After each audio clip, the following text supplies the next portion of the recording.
1-to-1 scoop में आपका स्वागत है। आज हमारे साथ मौजूद है retired deputy commissioner Rauf Shaikh, जो महाराष्ट्र सरकार वक्फ बोर्ड के फॉर्मर CEO भी रह चुके हैं। आइए आज हम उनसे बातचीत करते हैं और जानने की कोशिश करते हैं कि जो हमारे कॉन्स्टिट्यूशन में रिजर्वेशन की जो फैसिलिटीज़ दी गई है वो दरअसल है क्या। रऊफ शेख साहब, आपका स्वागत है हमारे 1-to-1 स्कूप में। आप ये बताइए कि जो रिजर्वेशन जो हमारे कॉन्स्टिट्यूशन में दिया गया है उसका क्या स्टेटस है। रिजर्वेशन तो बेसिकली शेड्यूल कास्ट और शेड्यूल ट्राइब्स को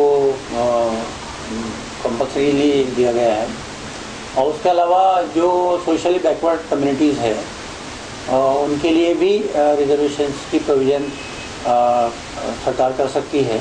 वो प्रोविजंस के तहत जो है OBCs को मंडल कमीशन के बाद में OBCs को रिजर्वेशन बढ़ाया गया है। इस तरह से आज जो रिजर्वेशन है वो 50% तक बहुत सी जगह और बहुत स्टेट्स में बढ़ गया है। इसमें सेंट्रल का कुछ रिजर्वेशन होता है और स्टेट अपने तरह से रिजर्वेशन में इजाफा कर सकती है। वो कुछ स्टेट्स ने किया है, तो कई स्टेट्स में रिजर्वेशन 50% को क्रॉस कर दिया गया। और इसमें सुप्रीम कोर्ट में एक लिमिटेशन बाद में डालनी पड़ी सुप्रीम कोर्ट को कि रिजर्वेशन को एक जनरल कैटेगरीज के लिए भी कुछ रहे सीट्स, इसलिए सुप्रीम कोर्ट ने 50% की सीलिंग लिमिट डाला है कि रिजर्वेशन शुड नॉट एक्सीड 50%। इसलिए रिजर्वेशंस को की पॉलिसी में आज जो है 50% तक का कैप आ गया है, जिसमें 13% शेड्यूल कास्ट, 7% शेड्यूल ट्राइब्स और बाकी VJ/NT, स्पेशल BCs ऐसा सारा मिला करके और OBCs मिला करके, जैसे महाराष्ट्र में आज 52% तक रिजर्वेशन गया है, जिसमें 13% SC का है, 7% STs का है, VJ/NT का है कैटेगरीज का 8% और स्पेशल BC का है। ये सारा मिला करके 52% में रिजर्वेशन महाराष्ट्र में है। तमिलनाडु वगैरह में भी शायद 69% के लगभग वहाँ तमिलनाडु, केरला और जैसा कर्नाटका है वहाँ पर भी रिजर्वेशंस माइनॉरिटीज मुस्लिम्स के लिए स्पेशल प्रोविजंस की गई थी। सच्चर कमीशन ने इसका जिक्र अपने जो बात किया मुस्लिम्स के लिए सच्चर कमीशन ने अपने रिपोर्ट में इसका जिक्र किया है कि एक हवनूर कमीशन जो हुआ था 1972 में, हवनूर कमीशन ने मुसलमानों के लिए स्पेशली 6% रिजर्वेशन मिलना चाहिए, देना चाहिए, उनके लिए आरक्षित रखना चाहिए पोस्ट, ऐसा रिकमेंडेशंस किए।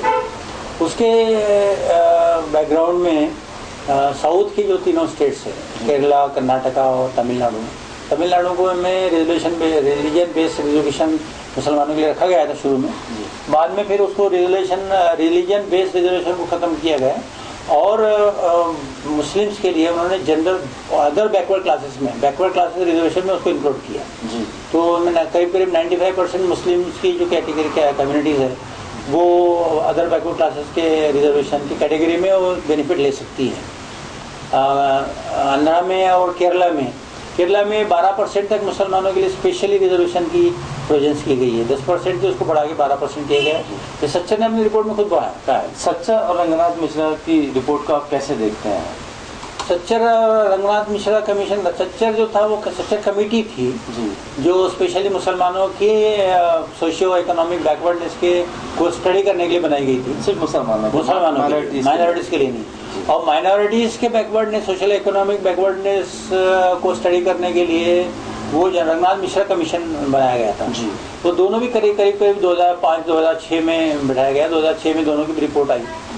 इसमें जस्टिस सच्चर कमीशन जो है उसने स्पेशली माइनॉरिटीज़ के डिफरेंट कास्ट का स्टडी करके उनके रिप्रेजेंटेशंस कितने हैं और कितना होना चाहिए इस पर हाईलाइट किया है। उसमें स्पेशल हाईलाइट उन्होंने मुस्लिम्स की अवस्था को लेकर किया है। उन्होंने स्पेशली कहा है कि मुसलमानों की सारी माइनॉरिटीज़ में कंपैरेटिवली सबसे बुरी अवस्था जो है वो मुस्लिम्स की है। मुस्लिम्स हर चीज़ में पिछड़े हुए हैं, चाहे वो इकोनॉमिक डेवलपमेंट हो, चाहे एजुकेशन डेवलपमेंट हो, चाहे उनका रिप्रेजेंटेशन गवर्नेंस में हो, सभी जगह मुस्लिम पिछड़े हुए, पर कैपिटा इनकम में पिछड़े हुए हैं। उन्होंने ये भी उसमें दर्शाया है कि इतनी बड़ी 14% पॉपुलेशन अगर पिछड़ी रह जाती है तो भारत देश तरक्की नहीं कर सकता। तो आखिर क्या डिफिकल्टीज रही कि इम्प्लीमेंट करने को बरसों हो गए हैं सच्चर की या रंगनाथ मिश्रा कमीशन की रिपोर्ट्स को, तो इसे लागू करने में सरकारों को क्या दिक्कत है?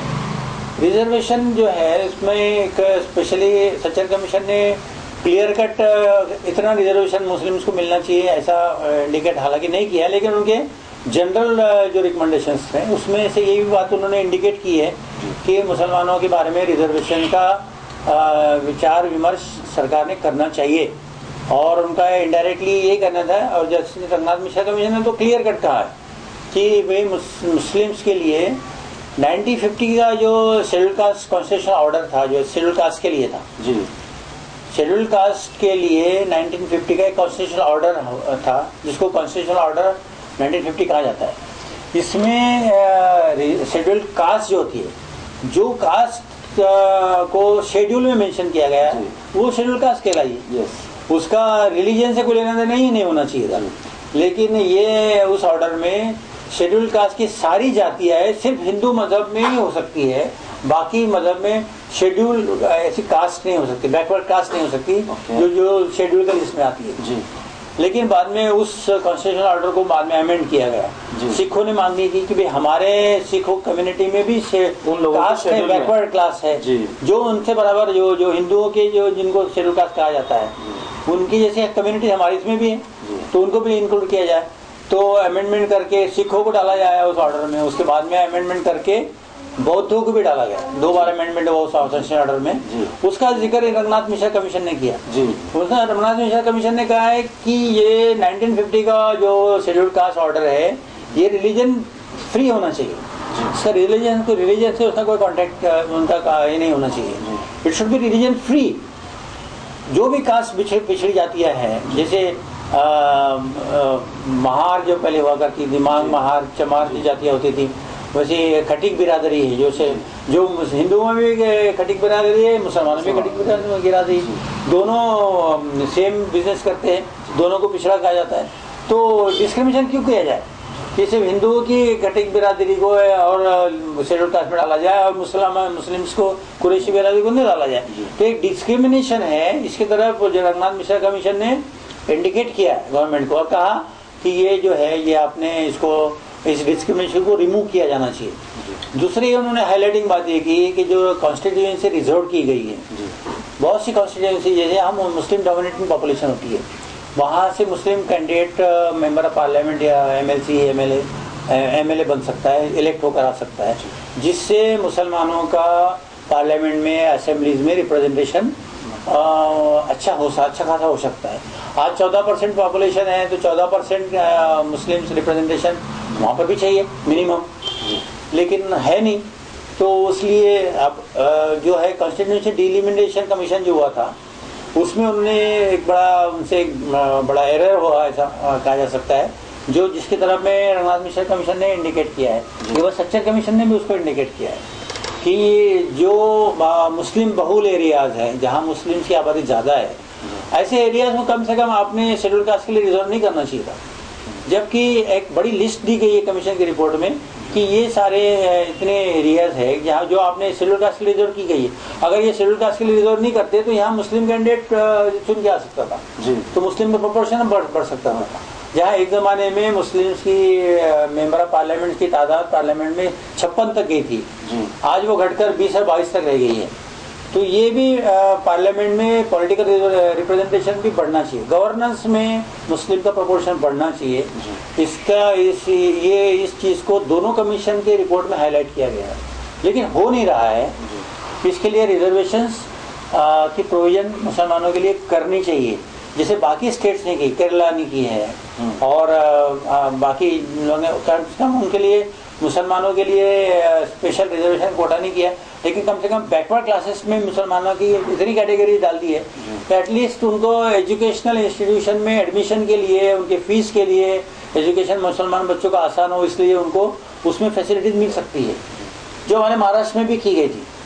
महाराष्ट्र में भी इसी चीज़ को मद्देनजर रखते हुए 5% रिजर्वेशन सर्विसेज में और एजुकेशनल इंस्टीट्यूशन के एडमिशन्स के लिए, उनकी फीस के लिए रखा गया था। जैसे आंध्रा में रहा, फिर कोर्ट ने स्टे किया, फिर दोबारा उसे कैसे इम्प्लीमेंट किया गया? उन्होंने फिर उनमें ऐसा रिलीजन बेस्ड जो है, रिलीजन बेस्ड रिजर्वेशन नहीं दे सकते कि भाई रिलीजन जो है सोशो इकोनॉमिक उसके हिसाब से दे सकते हैं। तो उन्होंने एजुकेशनल इंस्टीट्यूशंस में मुस्लिम्स के लिए फैसिलिटीज मुहैया कराई है। वहाँ पर उनको एजुकेशनल इंस्टीट्यूशंस के अंदर एडमिशन में, उनकी फ़ी माफ़ी में, उसमें मुस्लिम्स के लिए वो रिजर्वेशन बढ़ाया गया है। तो रिलीजन बेस्ड रिजर्वेशन के कैटेगरी से निकाल के बैकवर्ड क्लासेस के कैटेगरी में मुसलमान की बहुत सी जातियों को डाला गया है जी। और वहाँ पर इसलिए उनको वो जो इनडायरेक्टली जो 69% तक रिजर्वेशन गया था जी, जिसको सुप्रीम कोर्ट ने इस पर बाद में लिमिटेशन डाली गई, तो दूसरी तरीके से उन्होंने मुसलमानों को उसका फ़ायदा दिलाया। और आज भी वहाँ का मुसलमान जो है वो एजुकेशनल इंस्टीट्यूशंस में तालीम हासिल कर सकते हैं, और जो पुअर कैटेगरी के मुस्लिम्स है वो सर्विसेज में भी अदर बैकवर्ड क्लासेस के रूट के थ्रू एंट्री ले सकते हैं। आंध्रा की तरह महाराष्ट्र में भी इम्प्लीमेंट किया जा सकता है, लेकिन उसके लिए सरकार की नीयत जरूरी है। सरकार की नीयत साफ होना चाहिए जी। ये बात बिल्कुल साफ तरीके से नजर आती है कि सरकार ने महाराष्ट्र की पिछली सरकार ने मराठास के लिए 16% रिजर्वेशन और मुसलमानों के लिए 5% रिजर्वेशन सर्विसेज में और एजुकेशन इंस्टीट्यूशंस में दिया था। अब जब इस इशू को हाई कोर्ट में चैलेंज किया गया है, तो हाई कोर्ट ने मराठा का रिजर्वेशन को पूरी तरीके से रद्द कर दिया। उसमें कोई कमेंट्स भी नहीं की कि भी ये अनकॉन्स्टिट्यूशनल है। लेकिन मुसलमानों के लिए 5% रिजर्वेशन किया था, वो रिलीजन बेस्ड रिजर्वेशन नहीं दे सकते, इस बात को उन्होंने माना। लेकिन एजुकेशनल इंस्टीट्यूशंस के लिए, एजुकेशन इंस्टीट्यूशन में एडमिशंस के लिए इनको 5% रिजर्वेशन जो है ये कॉन्स्टिट्यूशनल है, ये हाई कोर्ट ने तक माना है जी। और जब हाई कोर्ट ने जब इस बात को माना जी, तो फिर गवर्नमेंट को इसमें कोई अड़चन ही नहीं थी, कि कोई मुश्किल ही नहीं थी कि इस रिजर्वेशन को बहाल किया जाता। लेकिन गवर्नमेंट ने जब बिल आया, इसको अमेंडमेंट, जिसको ऑर्डिनेंस को बाद में किया, तो इसको हटा दिया गया। इस पर से दिखती है कि गवर्नमेंट की नीयत ही नहीं है कि मुसलमानों को किसी तरह का रिजर्वेशन मिले जी। तो ये जैसे ये तो रिजर्वेशन की बात चल रही है, और महाराष्ट्र में आपने देखा, गुजरात में देखा, हरियाणा में देखा, गुजरात में हार्दिक पटेल, महाराष्ट्र में मराठा मोर्चा। तो आपको लगता है कि ये किस तरफ जाएगा? क्या ये कैटेगरी उन ओबीसी की जगह या शेड्यूल कास्ट की जगह लेगी, या इनके लिए सरकार जो है कोई सेपरेट प्रावधान करेगी कॉन्स्टिट्यूशन में अमेंडमेंट्स करके? एक बात तो साफ है कि सुप्रीम कोर्ट ने इस पे जो अपर कैप लिमिट लागू किया 50% की जी। तो सुप्रीम कोर्ट जब भी कोई सरकार 50% से ज्यादा रिजर्वेशन किसी भी कैटेगरी को देगी, तो कोई ना कोई क्लास जाकर सुप्रीम कोर्ट में उसको चैलेंज करेगा, और सुप्रीम कोर्ट में जाकर वो रिजर्वेशन का इशू स्टे हो जाएगा और फेल हो जाएगा वो। इसलिए अब रिजर्वेशन की डिमांड अभी सभी कर रहे हैं। अभी डिमांड हर जगह एजुकेशन चल रही है, और गुजरात में एजुकेशन हमने देखा, अब महाराष्ट्र में हमारे यहाँ पर बड़े बड़े मोर्चे निकाले जा रहे हैं और रिजर्वेशन की मांग की जा रही है। लेकिन इस पर सुप्रीम कोर्ट का जो अपर लिमिट प्रिस्क्राइब किया है, इसके ऊपर कोई भी रिजर्वेशन देगा तो वो कॉन्स्टिट्यूशनल बेंच के सामने जाकर टिकेगा नहीं है सुप्रीम कोर्ट में जाकर के। इसलिए जो भी रिजर्वेशन है वो रिजर्वेशन 50% के अंदर ही अकोमोडेट करना पड़ेगा। तो क्या संविधान में संशोधन अमेंडमेंट करना होगा इसमें? अमेंडमेंट कर ये बात हो सकती है। अमेंडमेंट अगर आप कर सकती है गवर्नमेंट, और कॉन्स्टिट्यूशन में उस तरह का प्रोविजन की जाए जी, तो वो ये मसला हल हो सकता है। लेकिन उसके लिए कॉन्स्टिट्यूशन में जो रिजर्वेशन पहले दी गए थे SC STs के लिए, उसको भी एक टाइम लिमिट मुकर्रर की गई थी जी, कि रिजर्वेशन आए पर्टिकुलर टाइम लिमिट तक लेंगे। उसको बाद में वो टाइम लिमिट 2-3 बार बढ़ाई गई है, हर 10 साल के बाद में वो रिजर्वेशन को ये किया गया।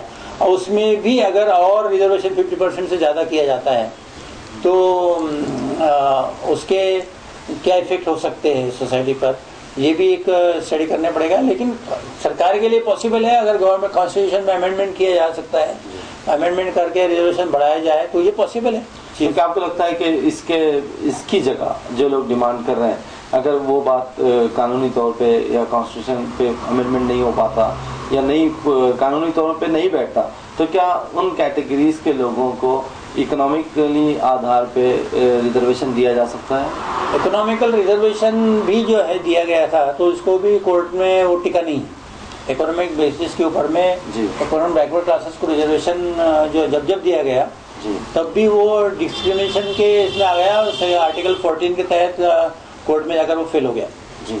तो इसके पहले भी कोशिश की गई थी इकोनॉमिकली कैटेगरीज के बेसिस पर। सर्विसेज में, एमपीएससी में भी, हमारे महाराष्ट्र में भी कोशिश की गई थी कि इकोनॉमिक वालों को ज़्यादा वेटेज दिया जाए, लेकिन इसको चैलेंज किया गया कोर्ट में। तो कोर्ट ने इसको डिस्क्रिमिनेशन की कैटेगरी में पाया और कहा कि भी इकोनॉमिकल बेसिस पर आप उसको रिजर्वेशन नहीं दे सकते। हाँ, इकोनॉमिक बैकवर्डनेस के कैटेगरी पर आप दूसरी स्कीम्स इम्प्लीमेंट कर सकते हैं, बना सकते हैं। जैसे अभी रिसेंटली महाराष्ट्र गवर्नमेंट के सीएम साहब ने जो इकोनॉमिकली वीकर क्लासेस के लिए जो उनका क्रीमी लेयर का जो लिमिट था वो बढ़ाया। पहले 1 लाख फैमिली का इनकम वालों को पहले 50% एजुकेशनल फीस को रिम्बर्समेंट मिलता था, 1 लाख रुपए लिमिट थी, उसको बढ़ाकर 6 लाख कर दिया अभी।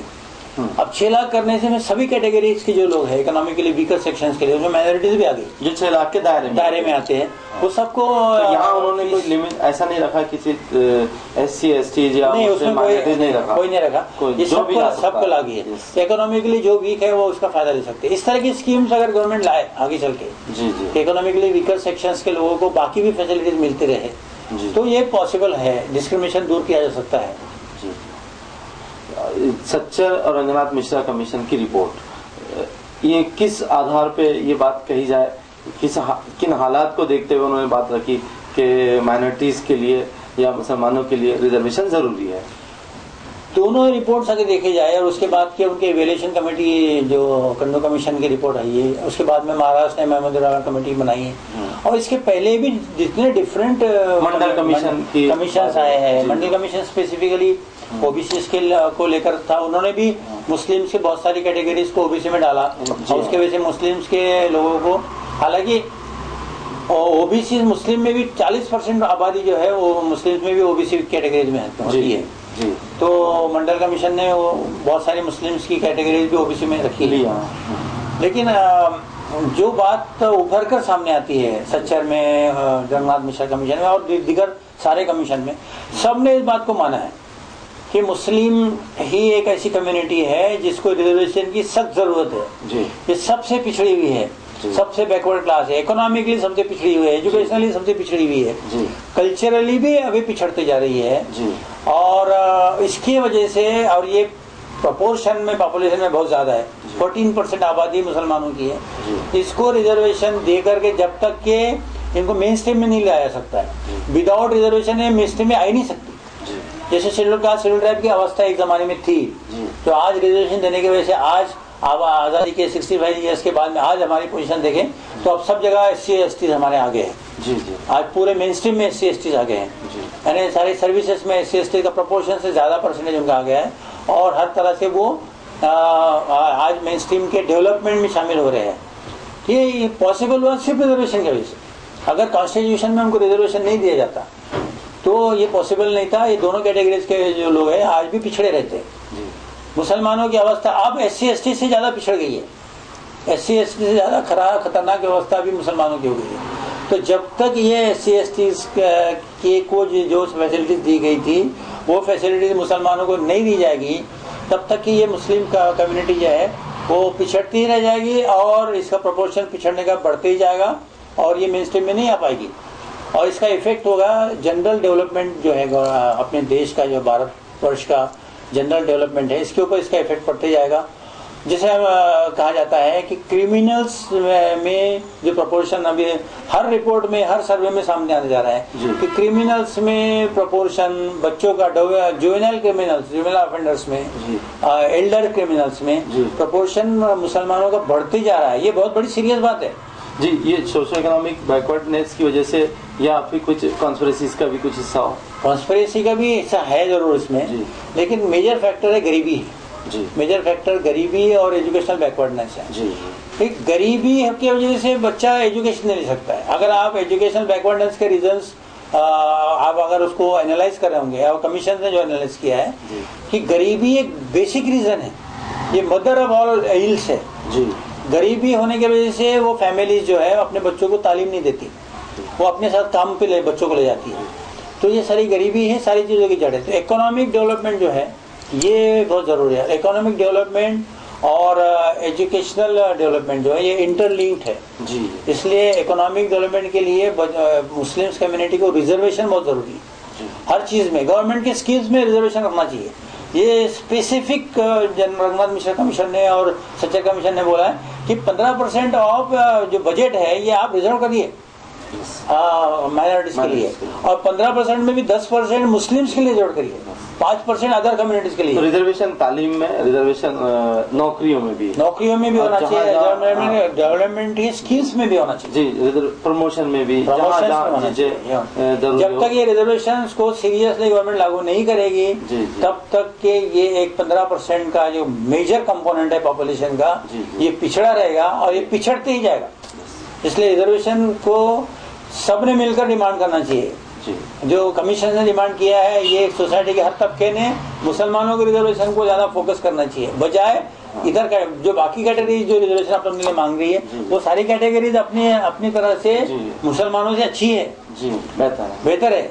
मुसलमान सबसे पिछड़े हुए हैं, लेकिन मुसलमानों के रिजर्वेशन की बात उतनी जोरदार तरीके से सामने नहीं आ रही है जितनी आना चाहिए। ये बात हुई कि मेरी ख्वाहिश है कि मेरे घर में ना उठे दीवार, मेरे हिस्से की जमीन मेरे भाई तू ले ले, इस तरह से आगे आना चाहिए। ये थे रऊफ शेख साहब जो हमसे बातचीत कर रहे थे रिजर्वेशन को लेकर। दर्शकों, आप देखते रहिए 121 स्कूप, फिर किसी खास शख्सियत के साथ हम आपके सामने हाजिर होंगे।